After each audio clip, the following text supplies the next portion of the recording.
All right, if you're here, it might be because you saw one of my other videos. We've done a snow plow on a pickup, a little mod there, skid steer, a little modification there. But now we are gonna step up our game and go to something bigger. Let's go see. All right, this is it. It's a Case, a 621D loader, and it's got a 12-foot plow. The plow is, will do everything. It can angle automatically from the cab, obviously up and down. So why are we doing anything with this? Well, we do a lot of parking lots. And what happens a lot of times, you get your angle going and it leaves that little windrow, if you will, of snow behind. So what we're gonna do, I've done this in years past, is take some heavy rubber belting. This stuff is almost 3/4 of an inch thick. And all we're gonna do is drill it, bolt it to the side, and then it will move a little bit.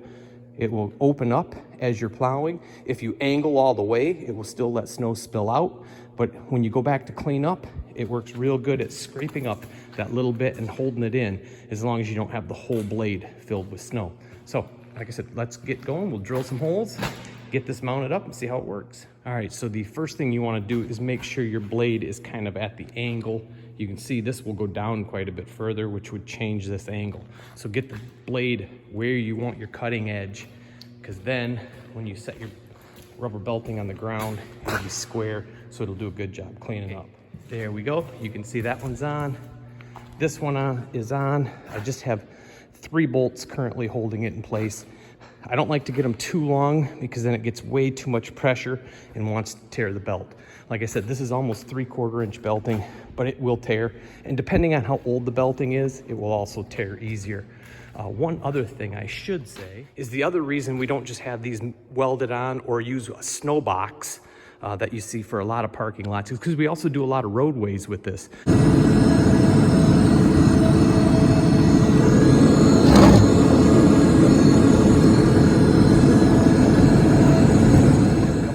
Roads that we have to maintain, so it's nice to be able to go on an angle, because then you don't have to keep doing that, go forward, push off to the side like you do with a snow box. So that's the other reason for this. So let's give it a try.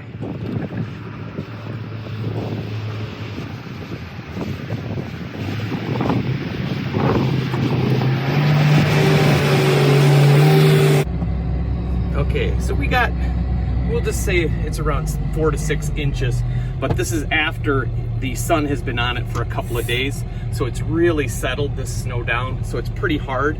So we'll see what it does here.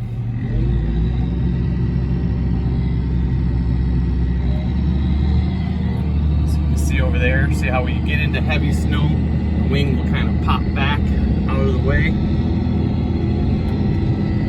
Like I say, this stuff is real tough.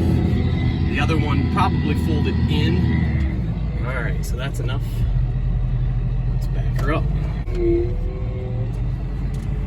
All right, now this time, sorry guys, it's a little hard to operate and hold this. I'm just holding my phone. So, all right, there we're down.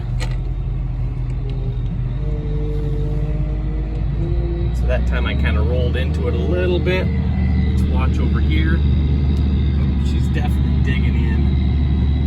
Bit more than I'd hoped. It's a little soft out here too with these warm days. So, all right, next shots I'll do from the front.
All right, well, I hope you enjoyed the video. Remember, this is a super easy modification. You can put it on, take it off real easy. The biggest thing is you need to keep your eyes out for some belting. You can find it sometimes at gravel pits, places like that. Let me know in the comments what you think. Have you tried something like this yourself? And if so, how did it work? So, hey guys, thanks for watching. Come again.